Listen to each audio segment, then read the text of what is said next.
Hello students, आज अपन chemical reactions पढ़ेंगे carboxylic acid की। Chemical reactions of carboxylic acid. Carboxylic acid chemical reaction कैसे देते हैं ये आज अपन देखेंगे। तो सबसे पहले मैं रिएक्शन लेता हूँ कार्बोक्सिलिक एसिड की मेटल के साथ रिएक्शन विद मेटल।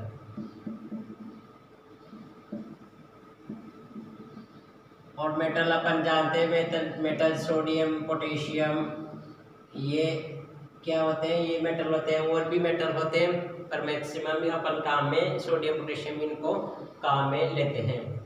तो यहाँ पर अपन ने कोई कार्बोक्सिलिक एसिड ले लिया, ये कार्बोक्सिलिक एसिड ले लिया और इसके मैंने 2 मोल लिए। यहाँ पर 2 सोडियम से इसकी क्रिया करवाएंगे। इस सोडियम मेटल को मैंने ले लिया। तो कार्बोक्सिलिक एसिड की सोडियम मेटल के साथ जब रिएक्शन करवाई जाती है तो ये एसिडिक एच जो होता है इसका, ये एसिडिक एच निकल जाता है, क्योंकि जब ये निकलता है उसके बाद इसकी जो रेजोनेटिक स्ट्रक्चर बनती है वो मोर स्टेबल होती है। इसलिए ये जो Na रहता है इस H को निकाल लेता है और यहाँ पर ये Na आ जाएगा।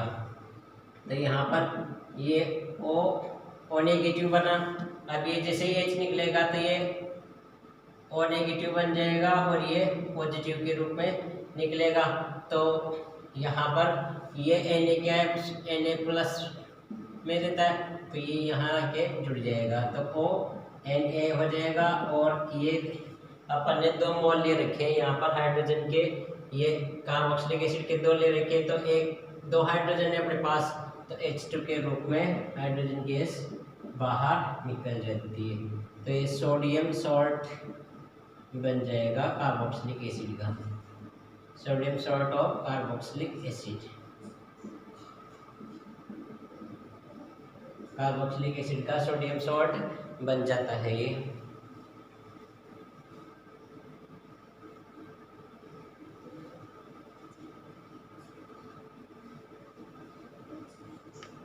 अब अपन सेकंड रिएक्शन पढ़ते हैं। सेकंड रिएक्शन में रिएक्शन विद बेस, बेस के साथ रिएक्शन करवाएंगे।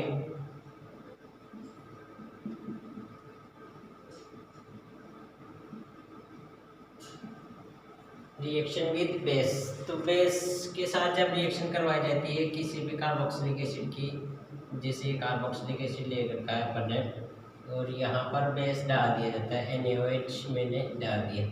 तो ये बेस क्या करता है, इस एसिडिक H को ये बेस निकालता है, इस H को निकाल लेगा और यहाँ पर ये जो Na है वो Na आ जाता है यहाँ पर। तो यहाँ CH3 CO O Na और यहाँ पर क्या हो जाता है H2 के रूप में, ये OH है और एक H जो H2 के रूप में ये वाटर बाहर निकल जाएगा। तो ये भी sodium salt of carboxylic acid बन गया।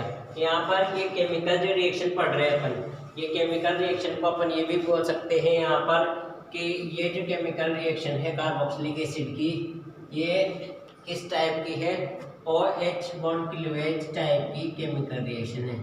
यहाँ पर क्या कर रहे हैं अपन, ऑक्सीजन और हाइड्रोजन बॉन्ड को क्लीवेज कर रहे हैं। ऑक्सीजन हाइड्रोजन बॉन्ड क्लीवेज की केमिकल रिएक्शन है, ऑक्सीजन हाइड्रोजन बॉन्ड क्लीवेज यहाँ पर सब में हो रहा है। यहाँ पर भी ऑक्सीजन हाइड्रोजन बॉन्ड टूटा है, यहाँ पर भी ऑक्सीजन और हाइड्रोजन बॉन्ड टूट रहा है। तो इनको अपन oxygen hydrogen bond cleavage reactions भी कह सकते हैं। तो बेस के साथ भी ये रिएक्शन करता है और मेटल के साथ भी करता है। इनको तारवा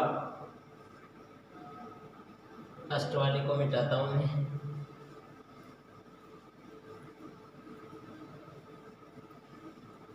थर्ड पर बात करते हैं इसी में reaction with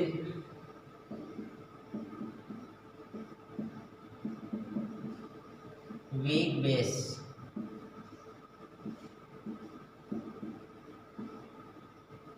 reaction with weak base, weak base के साथ भी कार्बोक्सिलिक एसिड रिएक्शन कर लेता है। स्ट्रॉन्ग बेस के साथ तो करता ही है और वीक बेस के साथ भी ये रिएक्शन कर लेगा। तो जैसे अपन ने ये ले लिया यहाँ पर कार्बोक्सिलिक एसिड और इसकी रिएक्शन करवाई वीक बेस के साथ, सोडियम बाइकार्बोनेट के साथ अपन ने रिएक्शन करवा दी।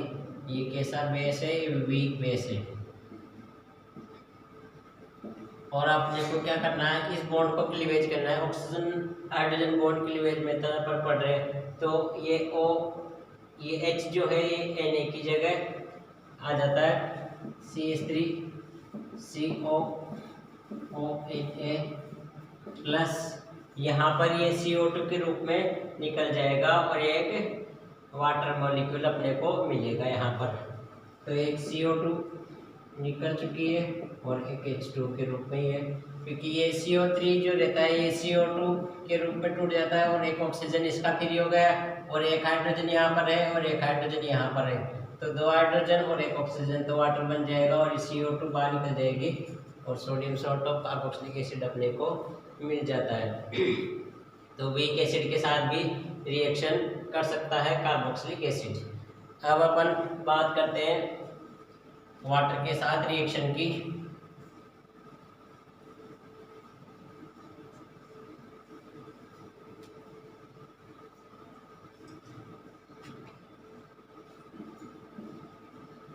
Reaction with water.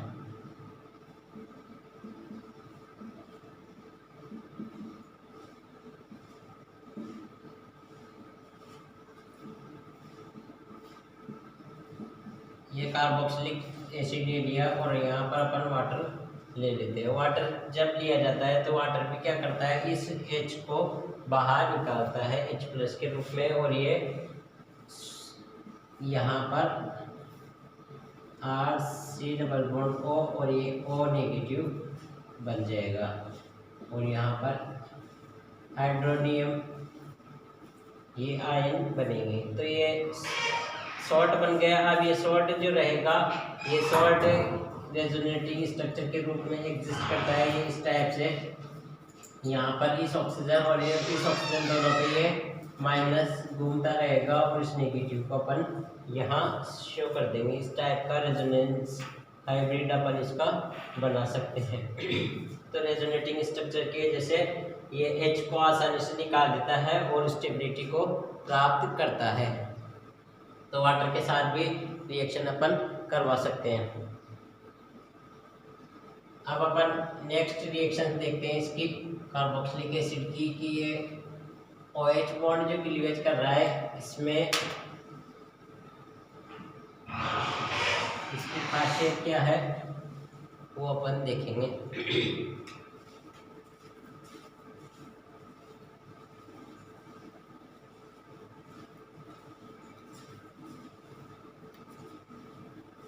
सबसे इम्पोर्टेंट जो बात है इसमें एसिडिटी ऑफ कार्बोक्सिलिक एसिड।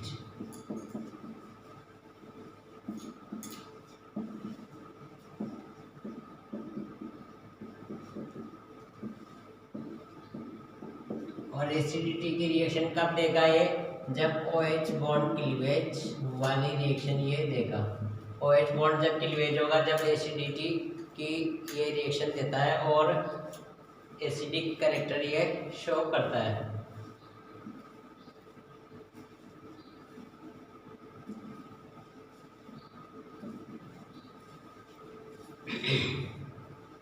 यहाँ पर अपन बात करें तो इलेक्ट्रॉन रिलीजिंग ग्रुप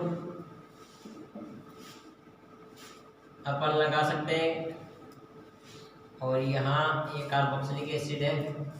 इस कार्बोक्सिलिक एसिड पे इसका H पहले से अपन ने हटा दिया तो नेगेटिव आ गया और इस नेगेटिव को मैं इस टाइप से शो कर दूंगा ये नेगेटिव। और यहाँ पर यहाँ मैंने ये इलेक्ट्रॉन डोनेटिंग की जगह इलेक्ट्रॉन विड्रॉइंग ग्रुप लगा दिया। ये इलेक्ट्रॉन्स को क्या करेगा, खींचेगा और ये इलेक्ट्रॉन को डोनेट करता है। तो इसको अपन इलेक्ट्रॉन रिलीजिंग या इलेक्ट्रॉन डोनेटिंग ग्रुप भी बोल सकते हैं। और ये इलेक्ट्रॉन विड्रॉइंग ग्रुप रहता है और ये कार्बोक्सिलिक एसिड से सीधा लग जाता है।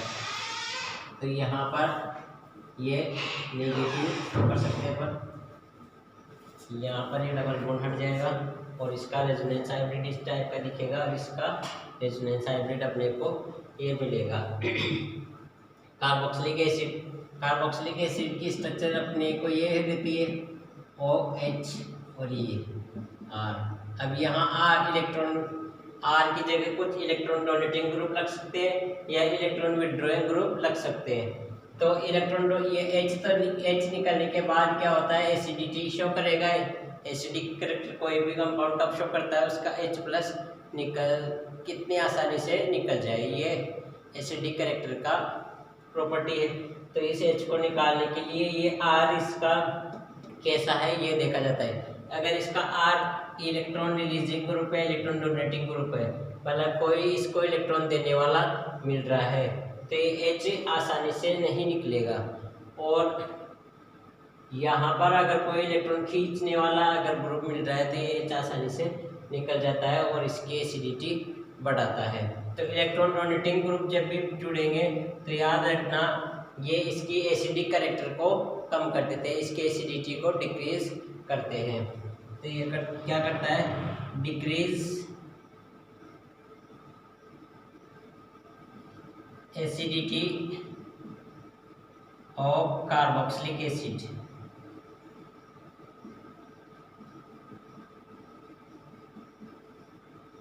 और इलेक्ट्रॉन डोनेटिंग ग्रुप कौन कौन से हो सकते हैं, जिन पे लोन पेयर प्रेजेंट हो या नेगेटिव चार्ज स्पीसीज हो, जैसे NH2 हो सकता है, OH हो सकता है, NR2 हो सकता है, NH ये हो सकता है, ये इलेक्ट्रॉन डोनेटिंग स्पीसीज होती है। ये कैसे डोनेट करते हैं, इनके पास क्या है, लोन पेयर रहते हैं, इनके पास सबके पास क्या है, लोन पेयर है, तो ये इलेक्ट्रॉन इनको दे सकता है। तो यहाँ पर अपन बोल सकते हैं कि ऐसे कंपाउंड जो +I रखते हो या +R, वो क्या करते हैं, एसिडिटी को डिक्रीज करते हैं, एसिडिटी इनसे डिक्रीज होगी। और यहाँ पर अपन कह सकते हैं -I -R। -I का मतलब है नेगेटिव इफेक्ट और negative resonance effect, negative inductive और नेगेटिव रेजोनेंस। तो ये इसकी वजह से एसिडिटी बढ़ती है यहाँ पर। तो यहाँ ये कह सकते हैं जब इलेक्ट्रॉन विड्रॉइंग ग्रुप जुड़े हो तब increase acidity of carboxylic acid.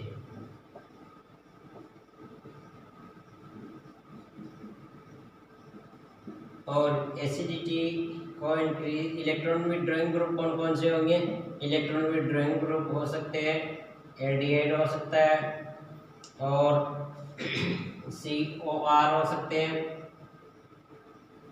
ये COR हो सकते हैं और CF3 हो सकता है, FCl BrI वाले हो सकते हैं, ये -I इफेक्ट लगाते हैं, तो ये हो सकते हैं। CF3 हो सकता है, CCl3 हो सकता है, NO नाइट्रो वाला नहीं होगा, CCl3 हो सकता है। ये सभी इलेक्ट्रॉन विड्रॉइंग ग्रुप होते हैं, तो इसकी एसिडिटी बढ़ती है। एस्टर भी हो सकता है, एनाहाइड्राइड भी हो सकता है यहाँ पर। तो ये क्या करते हैं, एसिडिटी को बढ़ाते हैं। क्यों बढ़ाते हैं, क्योंकि यहाँ पर जो H+ है आसानी से निकल जाएगा और एसिडिटी को बढ़ाते हैं। S कैरेक्टर बढ़ता है तो एसिडिटी बढ़ती है। तो अगर -R ग्रुप वाले एसिडिटी बढ़ाएंगे, +R और +I वाले एसिडिटी को डिक्रीज करते हैं। इम्पोर्टेंट कंसेप्ट है, इस पे क्वेश्चन बनता है, इस कार्बोक्सिलिक एसिड की एसिडिटी का क्वेश्चन जरूर बनता है। एसिडिटी पूछेगा तो वो कार्बोक्सिलिक एसिड से रिलेटेड ही पूछी जाती है। तो आप इसको उतार लो एक बार।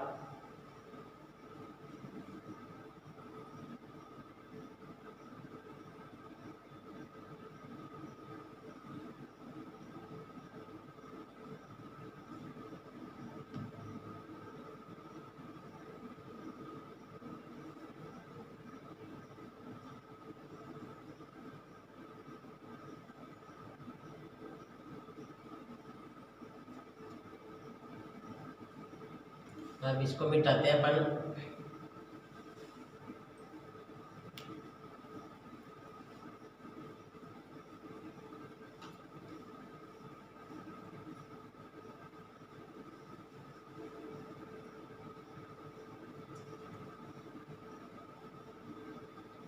अब इनकी एसिडिटी का जो ऑर्डर है, सबसे ज़्यादा अगर कौन सा ग्रुप लगा हुआ है जब एसिडिक होगा, इलेक्ट्रॉन विड्रॉइंग में भी एसिडिटी का ऑर्डर अपन देखते हैं। तो ये ऑर्डर चलता है CF3NO2 CN या F, फिर Cl, फिर Br और फिनाइल। पीएच क्या है, फिनाइल है यहाँ पर। तो फिनाइल जुड़ा होगा तब कम एसिडिटी। इलेक्ट्रॉन विड्रॉइंग ग्रुप में भी अगर CF3 जुड़ा हुआ है तो उसकी एसिडिटी ज़्यादा रहेगी, और इनमें से कोई जैसे F जुड़ा हुआ है तो उसकी एसिडिटी इससे कम रहेगी। दोनों है इलेक्ट्रॉन विड्रॉइंग, पर इलेक्ट्रॉन विड्रॉइंग में भी इनकी स्ट्रेंथ देखी जाती है कि किसकी ताकत खींचने की ज़्यादा है इलेक्ट्रॉन को। तो ज़्यादा ताकत किसकी है, CF3 की है, क्योंकि इस पे क्या है, 3 F जुड़े हुए हैं, 3 F जुड़े हुए हैं। यहाँ पर अगर देखते हैं एक F है तो ये 3 F 3 -I लगाएंगे, इनका 3 होगा क्या, 3 -I लगेगा। तो जहाँ पर ज़्यादा -I इफेक्ट लग रहा है तो उसकी एसिडिटी ज़्यादा होगी। तो इस वजह से इनकी पावर देखी जाती है कि किसकी पावर ज़्यादा है तो वो ज़्यादा एसिडिक होगा। तो यहाँ पर अपन एक कंसेप्ट लिख सकते हैं एसिडिटी का, पहले भी मैंने बताया। एसिडिटी प्रोपोर्शनल होती है इलेक्ट्रॉन विड्रॉइंग ग्रुप के। इलेक्ट्रॉन विड्रॉइंग ग्रुप जब लगे होते हैं तब एसिडिटी बढ़ती है, और इलेक्ट्रॉन डोनेटिंग ग्रुप अगर लगे होते हैं तो एसिडिटी डिक्रीज होती है। इलेक्ट्रॉन रिलीजिंग या इलेक्ट्रॉन डोनेटिंग ग्रुप अपन बोल सकते हैं इनको, इलेक्ट्रॉन डोनेटिंग ग्रुप या रिलीज या छोड़ते हैं, डोनेट यानी दान देते हैं, तो दोनों एक ही बात है। तो एसिडिटी का ये कंसेप्ट चलता है। अब यहाँ पर अपन बात करें तो एसिडिटी जो रहेगी इनकी,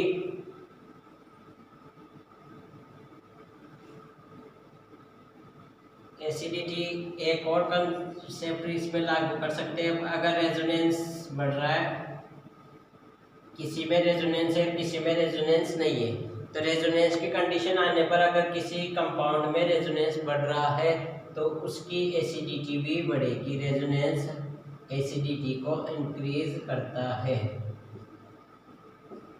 ये कंसेप्ट भी आप याद रखोगे, अगर रेजोनेंस बढ़ रहा है तो एसिडिटी भी बढ़ेगी उस कंपाउंड की, और जिसमें रेजोनेंस नहीं है उससे रेजोनेंस वाले की एसिडिटी ज़्यादा आती है। तो ये रेजोनेंस वाला कंसेप्ट भी आप याद रखना।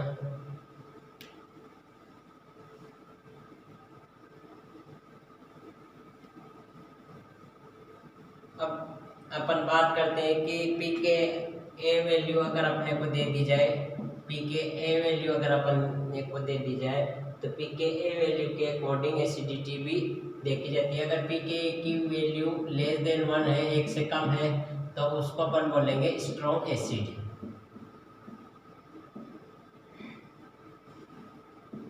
एक से कम pKa वैल्यू आ रही है तो उसको अपन बोलते हैं स्ट्रॉन्ग एसिड। अगर pKa की वैल्यू 1 से 5 के बीच में है, 1 से 5 के बीच में अगर आती है तो अपन उसको मॉडरेटली स्ट्रॉन्ग बोलते हैं।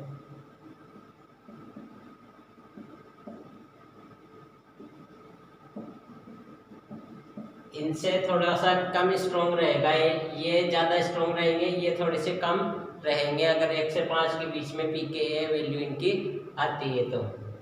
और pKa वैल्यू अगर 5 से 15 के बीच में आती है तो ये वीक एसिड बोले जाएंगे।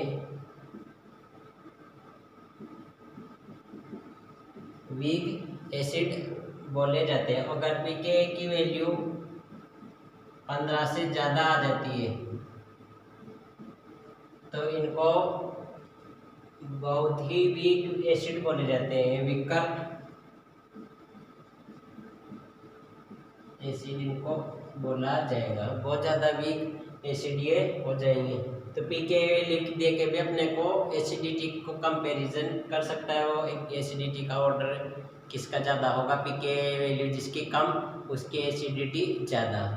तो ये अपन कह सकते हैं p K a value is directly proportional acidity, जिसकी पीके ए वैल्यू ज़्यादा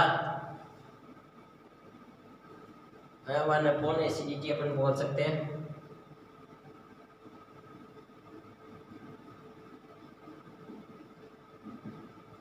अगर ये बढ़ेगी तो ये घटेगा, और अगर पीके वैल्यू घटती है, पीके वैल्यू कम रहेगी तो एसिडिटी बढ़ेगी। इन्वर्सली प्रोपोर्शनल चलेगा, पीके वैल्यू इन्वर्सली प्रोपोर्शनल होती है एसिडिटी के, क्योंकि ये कम है जब एसिड स्ट्रॉन्ग है, और ये ज़्यादा हो गई तब एसिड वीक हो गया, तो दोनों इन्वर्स चलते हैं।